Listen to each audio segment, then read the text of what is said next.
हाँ जी, नमस्कार, राधे राधे। तो कुंडली कैसे देखें, उस पर हम विचार कर रहे थे। तो हमने आपको बताया था कुंडली 20 फरवरी 1978 8:38 PM भुज गुजरात कन्या लगन की कुंडली है। हमारी चर्चा लग्न पे हो चुकी है। लग्न, लग्नेश, तृतीय, तृतीय, षष्टम, अष्टमेश, आयु के कारक शनि और चंद्रमा, आयु देखने के लिए।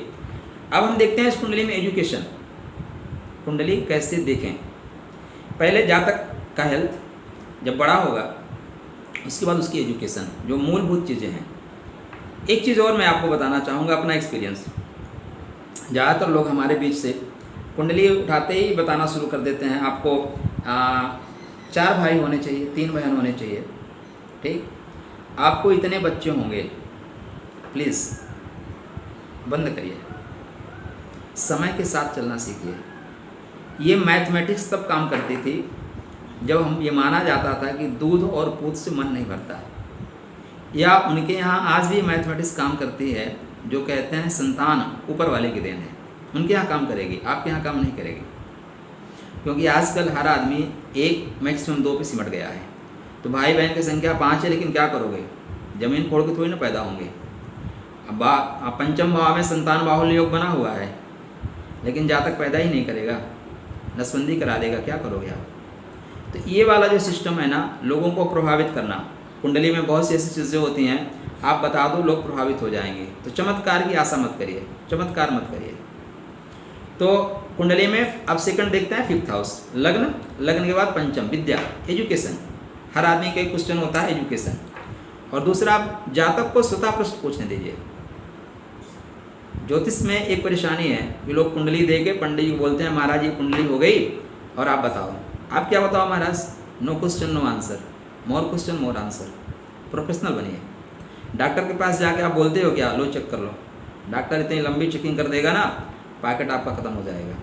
तो प्रॉपर तरीके से एस्ट्रोलॉजर से क्वेश्चन करिए, आपको भाई क्या तकलीफ है, एजुकेशन में तकलीफ है, मैरिज लाइफ में तकलीफ है, बच्चे से तकलीफ है, क्या है।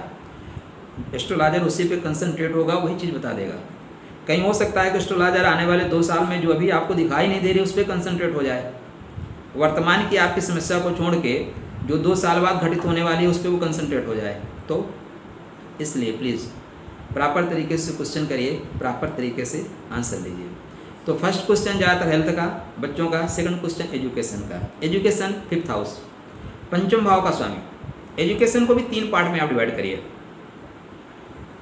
प्राथमिक एजुकेशन जो है वो 2nd हाउस से देखी जाती है। 1 से लेकर 5वीं तक की एजुकेशन आप 2nd हाउस से देखिए। अगर वहाँ का स्वामी अच्छे घर में है, अच्छे पोजीशन में है, उच्च का है, मित्र क्षेत्रीय है, अपने ही घर में है, बड़ी एजुकेशन जाएगी, थ्रू आउट एजुकेशन अच्छी जाएगी। मीडियम एजुकेशन 6वीं से लेके 12वीं तक या BA तक, 6वीं से लेके BA तक आप 5th हाउस देखिए, पंचम भाव। पंचम भाव का स्वामी मित्र के घर में है, अपने ही घर में है, उच्च का है, बच्चा आपका टॉपर होगा, टॉप कर जाएगा, स्टेट लेवल पे, नेशनल लेवल पे टॉप करेगा। बुध भी यहाँ पे सपोर्ट कर दिया, बहुत तीव्र बुद्धि होगी। हायर एजुकेशन जो है आपके 9वें भाव से, MA PhD, ऊपर वाली डिग्री, डॉक्टरेट वगैरह, ठीक है ना, वो आपके 9वें भाव से। विदेश में आपका बच्चा पढ़ने जाएगा कि नहीं, इसका संबंध जो है 12 भाव से देखा जाता है। तो एजुकेशन के लिए आप मोटा मोटा 3 पार्ट को देखना है, 2nd house, 5th house, 9th house. आप जिस लेवल में बच्चा है उसी लेवल में आप जाइए। मिडिल में है 5th हाउस को देखिए, वहाँ पे कौन सा ग्रह बैठा हुआ है, उसकी क्या पोजीशन है।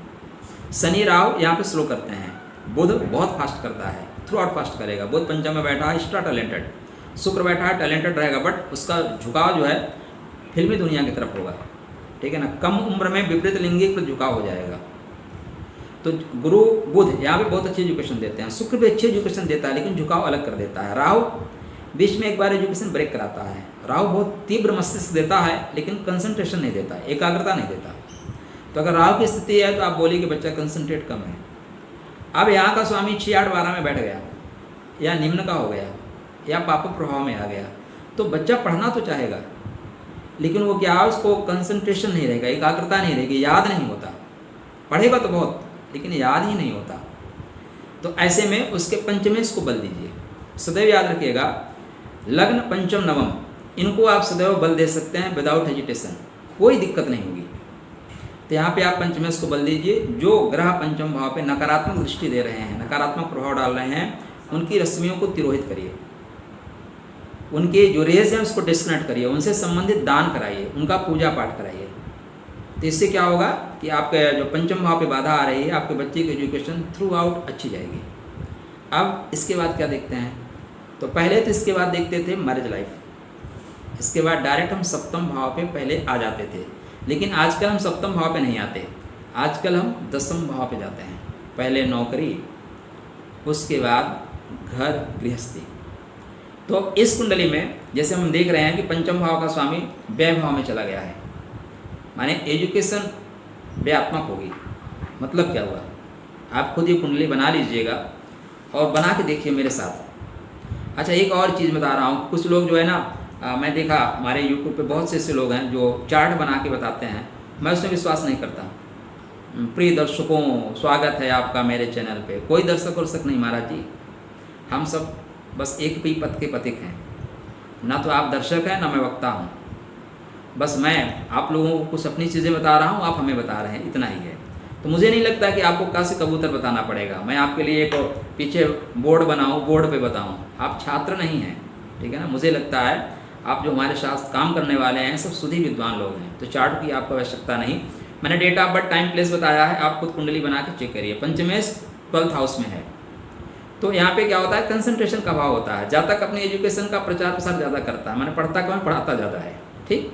तो एजुकेशन को देख सकते हैं। अब यहाँ पे कर्म भाव, कर्म भाव का स्वामी खष्टम भाव में बैठा है। हमने पिछले समय एक वीडियो बनाया था सरकारी नौकरी का योग। दशमेश का जब संबंध खष्टम भाव से बनेगा, ऐसे जातक को सरकारी नौकरी 100% मिलती है। लिख के रख लीजिए, लिख के रख लीजिए, 100% मिलेगी। उसका कारण विस्तार से फिर बताएंगे। अभी आज यहाँ पे चर्चा करते हैं दसम भाव की। तो इसको जातक को नौकरी मिलेगी कि नहीं मिलेगी। एक लाइन में दसम भाव में गुरु बैठा हुआ है, गुरु गुरुता का कारक है, गुरु बड़प्पन का कारक है, ठीक है ना। तो गुरु यहाँ पे सुख भाव का स्वामी होकर अपने से सप्तम बैठा हुआ है, व्यापार का स्वामी होकर अपने से चतुर्थ बैठा है। निश्चित रूप से इस जातक को गुरुता वाला काम मिलेगा। ऐसा जातक टीचर हो सकता है, ठीक। अब चूँकि मंगल चंद्रमा शुक्र ही बैठा है एकादश भाव में, एकादश भाव में चंद्रमा शुक्र ही बैठा हुआ है, इसलिए चंद्रमा अपनी तरफ भी खींच सकता है जातक को। मंगल के साथ बैठा है लक्ष्मी योग बना के, लक्ष्मी योग बना के। तो मंगल के प्रभुत्व के कारण, मंगल का बलाबल, क्योंकि मंगल यहाँ दिखने के लिए निम्न का है, लेकिन चंद्रमा के साथ बैठने से पराक्रम भाव का स्वामी एकादश में बैठा है, तो स्वभुज बल निर्मित योग बन जाएगा। क्या बनेगा, सेल्फ मेड योग। तो चंद्रमा इनको बेल्ट की नौकरी में भी कन्वर्ट कर देगा, ठीक है ना, बेल्ट में भेज सकता है, गुरुतापूर्ण कार्य करेगा। एजुकेशन टीचर, ठीक है ना, फौज में एक पद होता है एजुकेशन हवलदार, एजुकेशन टीचर, रिलीजियस टीचर, उसमें भेज सकता है। या गुरुतापूर्ण काम करके जाए, इंस्ट्रक्टर वगैरह जो लोगों को पढ़ाते हैं, एक सिपाही से लेकर ऑफिसर तक का क्लास लेते हैं, उस तरह का काम करेगा। तो जहाँ तक गुरु तो बोल रहा है मैं गुरुतापूर्ण कार्य कराऊंगा, लेकिन मंगल की उपस्थिति, चंद्रमा की उपस्थिति बोल रही है मैं इंजीनियरिंग रिलेटेड, नेवी से रिलेटेड, चंद्रमा क्या है, जल तत्व का कारक है, इंजीनियरिंग से रिलेटेड, नेवी से रिलेटेड काम कराऊंगा, लेकिन मंगल बोल रहा है मैं बेल्ट में खींचूंगा, ठीक। तो आप ऐसे करके निकालिए।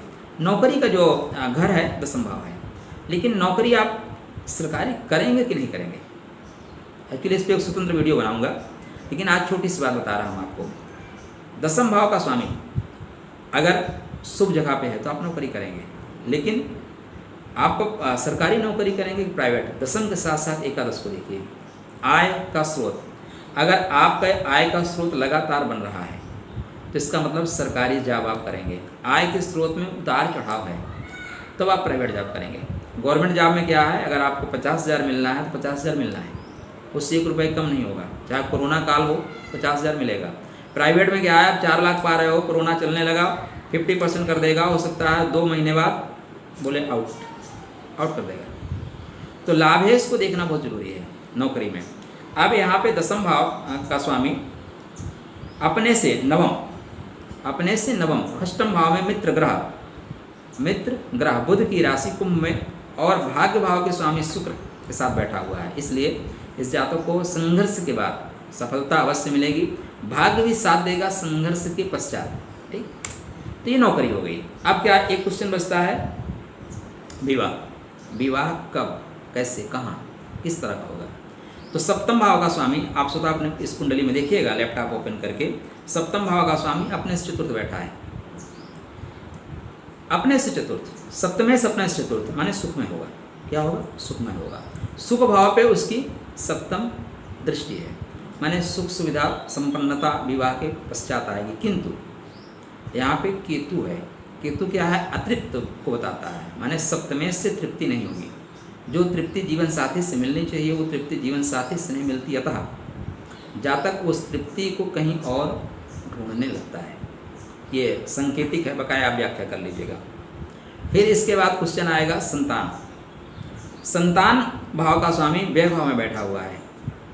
अब जब संतान भाव का स्वामी 6, 8, 12 में बैठे तो संतान संबंधी कष्ट मिलता है। ठीक, संतान संबंधी कष्ट मिलता है। साथ में मंगल की सप्तम दृष्टि पंचम भाव पे है, एकादश भाव में बैठे हुए मंगल की। मंगल यहाँ क्या है? अष्टमय से पराक्रमय से, और मंगल विच्छेदात्मक ग्रह है, विच्छेदी ग्रह है, तलाकवादी ग्रह है। तो संतान से तलाक कराता है, गर्भपात कराता है। ठीक, तो इस जातक को संतान होगी कि नहीं होगी? एक प्रश्न यही बनता है, जातक को संतान होगी कि नहीं होगी। मंगल कितना भी विच्छेदी हो, ठीक है ना, लेकिन पंचम भाव पे चंद्रमा के साथ क्योंकि उसकी दृष्टि है, चंद्रमा के साथ दृष्टि है। गुरु केंद्र में बैठा हुआ है, और जो लग्न का लॉर्ड है वो भाग्य भाव के स्वामी के साथ बैठा हुआ है। ठीक है ना, अपने से दसम बैठा हुआ है, इसलिए हर स्थिति में संतान होगी, विलंब से होगी। शनि पंचमे से, शनि संतान विलंब से देगा। अब संतान कैसी होगी? तो संतान कैसी होगी, संतान जातक के साथ कैसा व्यवहार करेगी, ये पंचमेश की स्थिति बताएगी। पंचम भाव कहाँ बैठा है? व्यय भाव में। तो संतान थोड़ी सी व्यापक होगी। क्या? संतान के आने के बाद सुख सुविधा पे ज़्यादा आपको पैसा खर्चा करना पड़ेगा, अपने लिए ना सही लेकिन संतान के लिए तो करना ही पड़ेगा। मोटा मोटा यही 4-5 क्वेश्चन जो है कुंडली में बनते हैं। जातक की सेहत पहले पैदा होते ही, हेल्थ, तो लग्न लग्नेश पे पापा प्रभाव नहीं है। और एक चीज़ और देखिएगा, लग्न लग्नेश अच्छा है, 6, 8, 12 की दशा चलेगी, एकादश भाव की दशा चलेगी, तो आपको दुर्घटना आपके जीवन में होगा, क्योंकि ये संघर्ष के कारक हैं। इनके पास दुर्घटना है, दुर्घटना देंगे आपके घर में। जो जैसा आएगा वैसे दुर्घटना देगा, जिसके पास जो होगा वो देगा। तो कुंडली जब आप विचार रहे हैं, कुंडली देख रहे हैं, तो ऐसे देखें, लग्न लग्नेश अच्छा है तो आप हेल्दी रहेंगे, कोई दिक्कत नहीं रहेगी। और पंचम भाव के देखना है तो पंचम पंचमेश अच्छा है, अच्छी एजुकेशन, अच्छी संतान, अच्छा प्यार मिलेगा। जीवन साथी को देखना है, सप्तमेश को देखिए, बढ़िया रहेगा। आज हम छोटी सी चर्चा कर रहे हैं, फिर एक एक पार्ट की विशद चर्चा करेंगे। कुंडली देखते कैसे हैं, फिर इस पर आप महादशा देखेंगे, ठीक है ना। अब मान लीजिए इसी कुंडली पे हम महादशा चेक करते हैं, किसकी महादशा चल रही है। तो वर्तमान में शुक्र की महादशा चल रही है 2008 से 2028 तक। शुक्र इस कुंडली में क्या है? 2nd हाउस का लॉर्ड है और 9th हाउस का लॉर्ड है, द्वितीयेश और नवमेश, स्वम भोया। कन्या लगन की कुंडली में शुक्र योग कारक होता है। अब ऐसा शुक्र बैठा है शनि के राशि में, खष्ट में बैठा है, इसलिए थोड़ा सा कष्ट देता है। थोड़ा सा माने जो आपको लाभ मिलना चाहिए वो नहीं मिलेगा, क्योंकि 2nd हाउस का लॉर्ड हो गया, खष्ट में बैठ गया, धन संबंधी कष्ट होगा, कुटुंब संबंधी आपको कष्ट होगा। वर्तमान में गुरु की दशा, गुरु का अंतर चल रहा है। यद्यपि शुक्र गुरु की पटरी खाती नहीं, यद्यपि शुक्र गुरु की पटरी नहीं खाती, लेकिन गुरु यहाँ पे सुखेश है, तो गुरु सुख देंगे। लेकिन गुरु क्या है? सप्तमेश भी है, इसलिए थोड़ी से चोट चपेट, रोग, गुरु क्या है? रोग देते हैं, चोट चपेट नहीं देते, गुरु रोग देते हैं। लीवर खराब कर देंगे, वेट बढ़ा देंगे, पीलिया दे देंगे, और दाम्पत्य जीवन से थोड़े से आपस में सामंजस्य का भाव दे देंगे। तो ये महादशा देखने का तरीका है।